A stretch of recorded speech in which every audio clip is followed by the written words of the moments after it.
새로운 미니벨로 박스가 도착을 했습니다. 미래바이크라고 되어 있고요. 그리고 아이너라고 되어 있습니다. 미래바이크는 3본 금정역 쪽에 위치한 샵이죠. 큰 자전거 샵이고요. 그 미래바이크에서 이제 아이너라는 메이커를 하나 만드신 것 같아요. 자, 포장 상태는 이렇습니다. 한번 확인하시기 바랍니다. 큰 움직임이 없도록 이렇게 잘 안정되게 잡아서 일단 보내줬습니다. 일단 이 유압 디스크 브레이크 케이블 라인이 이번에도 이제 좀 깔끔하지가 않습니다. 이렇게 해서 묶어주면 좋겠지만 너무 길어요. 너무 길어서 한번 정리를 한번 해보도록 하겠습니다. 케이블을 다시 정리해준 상태입니다. 보시면 자, 모든 케이블을 오른쪽으로 다 몰았어요. 오른쪽으로 다 몰아서 한쪽으로 이렇게 정렬을 해줬습니다. 이렇게 해야 나중에 가방을 달 때도 아마 좀 더 깔끔하게 달릴 거고요. 이렇게 안 하면 사실 정리가 잘 안 됩니다.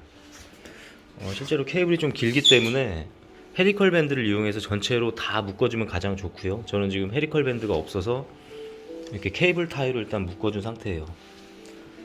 다만 이렇게 이제 한쪽으로 몰려면 이쪽 핸들바 쪽에 부품들 다 빼야 됩니다. 뭐 커팅을 할 수가 없으니까요. 커팅하는 것보다는 그립을 빼서 이런 부품들 이제 시프터나 브레이크를 빼서 이 프레임 아래쪽으로 해서 다 이렇게 몰아준 상태죠.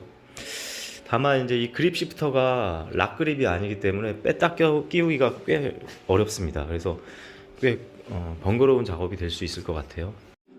벨로시티 DD9입니다. 이 벨로시티의 경우 몇몇 유저분들께서 궁금해하시는 분들이 계시더라고요. 그래서 한번 샘플을 받아서 살펴보고 있습니다. 물론 샘플이지만 제가 구매한 겁니다. 그냥 공급받은 게 아니고요.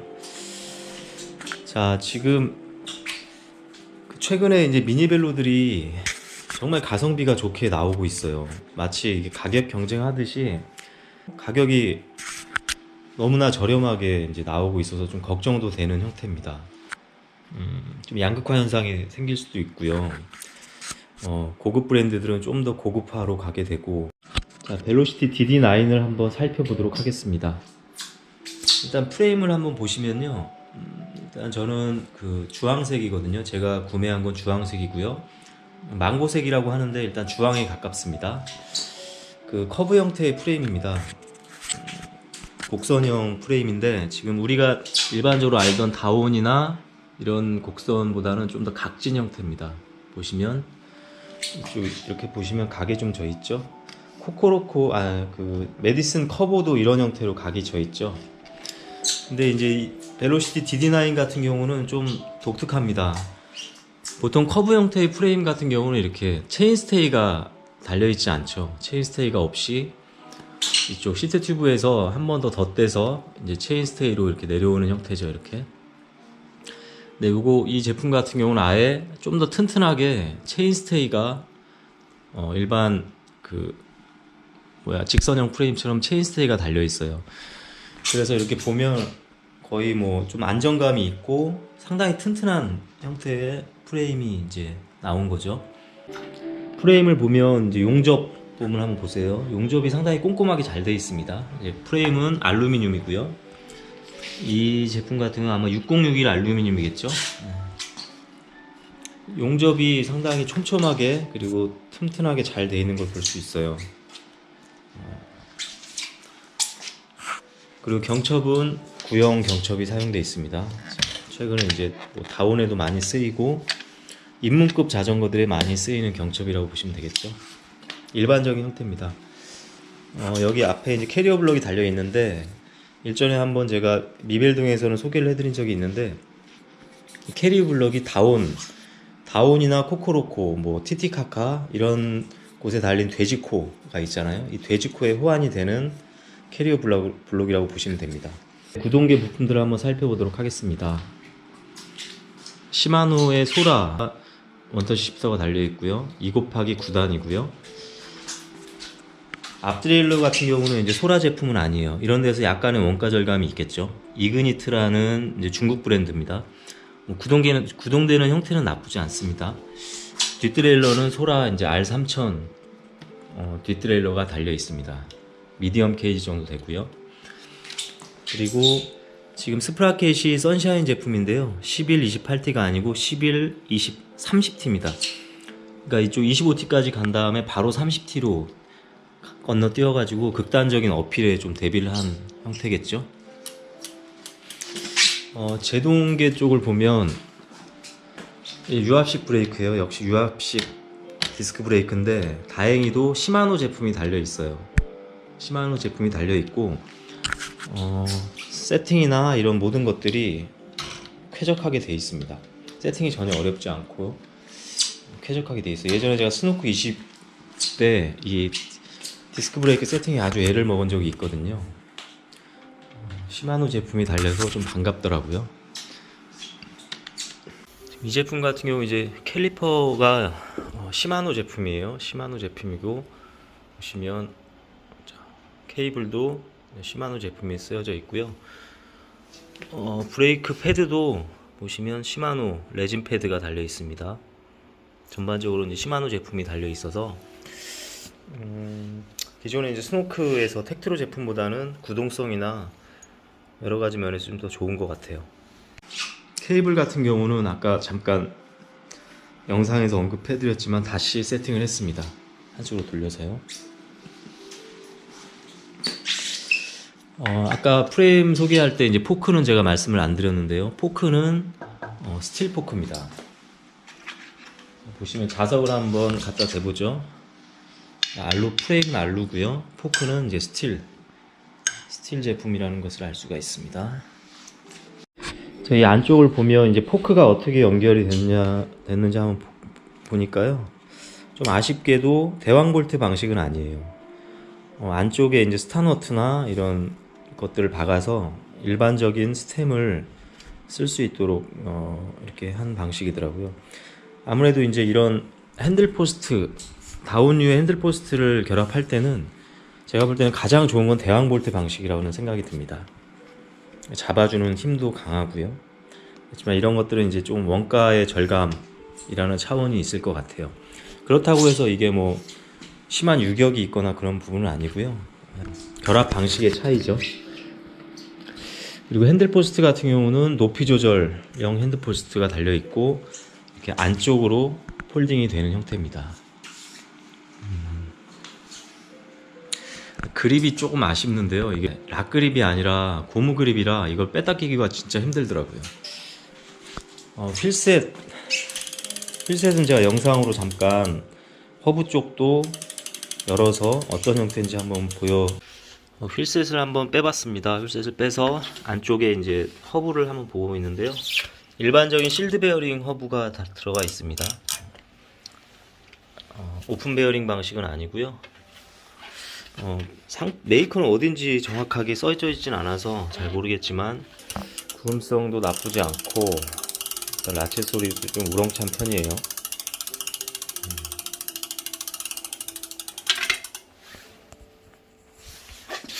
스프라켓은 이제 선샤인 제품인데요. 11, 28T인데 보시면 25T에서 급격하게 이제 30T로 어필을 대비한 이제 스프라켓 구성이라고 보면 되겠습니다. 허브 바디 같은 경우는 보통 요즘에 11단 바디가 많이 달려 나오는데요. 이 제품 같은 경우는 그냥 10단 바디로 8단부터 10단까지 사용 가능한 허브가 장착이 되어 있습니다. 안장은 생략하겠습니다. 안장은 직접 타보시고 결정을 하셔야 될 것 같아요. 요즘에는 거의 실드 베어링이 많이 들어가 있기 때문에 품질의 차이는 참 뭐라고 말씀드리기가 좀 어렵습니다. 베어링의 차이가 좀 크겠죠. 구름성은 나쁘지 않은 것 같아요. 라체 소리도 또 꽤 큰 편입니다. 작은 편은 아니에요. 휠셋은 이제 미들림이 장착이 되어 있고요. 그리고 타이어는 CST 타이어가 달려 있습니다. 공기압이 65까지 최대 65이기 때문에 그냥 편하게 탈 수 있는 타이어라고 보시면 되겠고요. 이 자전거 같은 경우는 이제 휘발배 원 정도로 교체를 하면 달리기에 상당히 좋은 형태가 될 것 같아요. 페달은 이제 크랭크 프로일 온스 크랭크가 달려 있습니다. 요즘에 이런 입문급의 미니벨로들의 거의 대부분이 이제 프로일 제품들이 많이 달려 나오는 것 같아요. 다행히 할로우텍 방식의 외장 비비가 적용이 돼서 구름성도 좋고 또 경량에도 유리하겠죠. 체이닝은 스탠다드입니다. 53, 39T고요. 체이닝 같은 경우는 좀 경량형은 아니고 얘도 스틸 제품이 들어가 있는 것 같아요.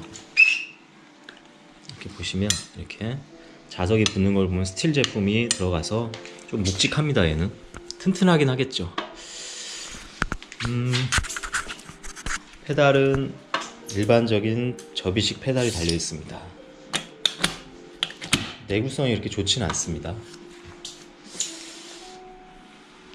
이렇게 간단하게 스펙을 잠깐 살펴봤습니다. 지금 벨로시티 DD9 같은 경우 지금 49만 5천원에 소비자 가격이 책정이 되어 있고요. 실제로 구동계나 전체적인 만듦새나 완성도에 비해서 가격이 상당히 낮게 책정이 되어 있는 것 같아요. 지금 캠프에서 나오는 빅터 10, 빅터 10 제품이 이제 곧 출시가 되는데, 실제로 한번 보시면 이 벨로시티의 프레임하고 완전히 똑같은 형태로 생겼습니다. 전혀 다르지 않고 색상이나 부품 구성이 좀 다르면서, 물론 이제 10단으로 기본 10단으로 이제 구성이 되어 있고요. 빅터 같은 경우는. 그리고 티아그라 4700이 달려 있어요. 유압식 브레이크는 텍트로가 달려 있습니다. 이렇게 해서 이제 이 벨로시티랑 똑같은 형태의 프레임에 구성만 다르게 해서 출시가 되거든요. 그래서 이제 손님들 중에서도 그 빅터하고 벨로시티 DD9을 좀 비교해 달라고 하시는 분들이 계셨는데요. 일단은 이제 빅터가 출시 전이기 때문에 출시가 될 경우에 한번 동시에 한번 기회가 되면 비교를 한번 해드리도록 하겠습니다. 이게 451 사이즈 얘기할 때 웅장하다는 느낌을 말씀을 드리는데요. 뭐 MTB나 로드처럼 이렇게 큰 자전거도 아닌데 뭔가 웅장하고 좀 포스가 있다는 얘기는 좀 어떻게 들으실지 모르겠습니다. 그래도 미니벨로 중에 가장 큰 사이즈에 속하기 때문에 20인치 451 사이즈, 거기에 이제 미들림을 장착하고 있기 때문에 뭔가 이렇게 되게 듬직하고 커 보이는 느낌이 있어요. 되게 멋스럽습니다. 역시나 스노크 20대랑 비슷한 느낌이 있고요. 가격대가 너무 착해서 이것도 정말 제가 가성비라는 얘기를 별로 쓰고 싶진 않은데, 가성비로 승부하는 미니벨로들이 너무 많이 나오는 것 같아요. 이 벨로시티 DD9 같은 경우는 지금까지 나온 모든 미니벨로보다 가성비 면에서 상당히 훌륭하지 않나 싶습니다. 개인적인 느낌이고요. 완성도도 상당히 뛰어납니다. 물론 곳곳에 이제 원가를 절감한 부품 구성이 들어있는 건 확실하고요.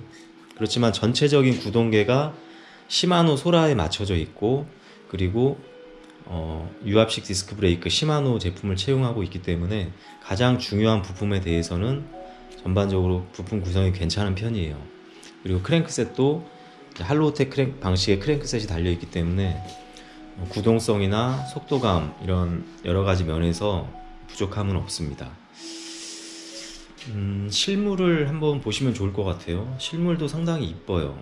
이쁘고 색감도 저는 개인적으로 일단 단색을 좋아합니다. 단색을 좋아하고, 우리가 좀 예전에 스피드 프로 TT의 그 망고색, 주황색에 가까운 망고색 그 느낌을 받을 수 있어서 개인적으로 좀 마음에 들었습니다. 벨로시티 DD9 같은 경우는 색상이 4가지가 있죠.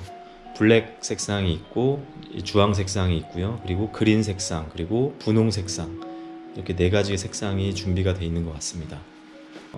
앞으로 이제 캠프에서 나올 빅터 10이나 또 스노크 20, 이런 20인치 451 사이즈 미니벨로들 선택의 폭이 좀 넓어지는 것 같아요. 그 중에서 가격적인 면에서는 이 벨로시티 DD9이 가장 낮은 가격에 책정이 되어 있습니다. 그 부분을 참고하시고요.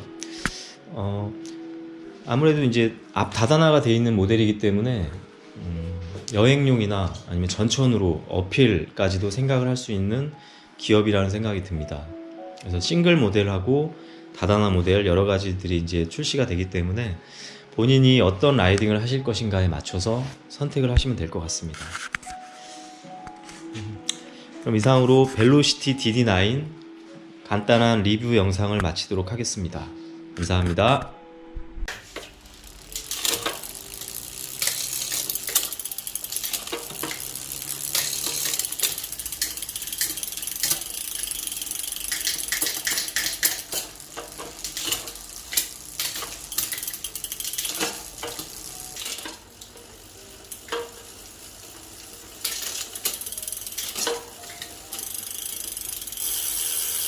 폴딩을 한번 해보도록 하겠습니다. 자, 핸들바를 일단 좀 밑으로 내려서 고정시켜 주시고요. 스탠드를 올리고 가장 먼저 안장을 내려줍니다. 그리고 이중장치가 있죠. 핸들포스트 그대로 이 각도 그대로. 여기서 중요한 점은 이제 보시면 폴딩 좌석이 아래에 있잖아요. 이 핸들 포스트를 높낮이 조절을 하기 때문에 좀 높이 내린다거나 좀 더 내려오면 이제 폴딩 좌석에 간섭이 생기겠죠. 그래서 최대한 좀 내려서 된 상태에서 간섭이 없는 상태에서 접어주시면 좋을 것 같아요. 마찬가지로 페달도 간섭이 없도록 뭐 이쪽 밑에 위치를 시키시거나 가장 좋은 건 위쪽으로 돌려주시면 될 것 같고요. 메인 경첩 안전장치를 풀고 그대로 접어주시면 되겠습니다. 자석이 이렇게 붙을 수 있도록 해주시면 되겠죠. 이렇게 하면 폴딩이 끝이 나고요. 풀을 때는 자석을 살짝 떼주시고 그대로, 그리고 핸들포스트를 올려주시고요. 핸들포스트를 잠그실 때는 이쪽에서 한번 보시면요, 이쪽 접촉면이 정확하게 붙을 수 있도록 해줘야 됩니다. 만약에 레버가 이렇게 올라가 있을 경우에는 이 접촉면이 붙질 않습니다. 이 상태에서는 잠그시는 게 아니고요, 내린 상태에서 완전히 붙이고 잠가 주셔야 됩니다. 이중장치는 항상 확인해 주시고요. 그리고 레버를 원위치 시키시고 C포스트를 올려서 뒤쪽에서 안장하고 안장 코하고 프레임을 정확하게 수평을 맞춘 상태에서 이렇게 뒤에서 보시면서 조여주시면 좋고요. 이제 안장 뒤쪽에 눈금이 있잖아요. 눈금 보시면서 위치를 항상 생각하시고 잠가 주시면 되겠습니다. 이렇게요. 자, 가방을 다시 한번 달아보죠. 케이블을 뭐 이렇게 하셔도 되겠죠. 이쪽으로 해도 되는데 좀 케이블이 길어요. 그래서 반대쪽으로 위치를 하고 잠가서 닫아주시면 되겠습니다. 이렇게 해서 조향에 큰 지장 없도록. 케이블이 조향에 지장을 주게 되면 상당히 위험합니다.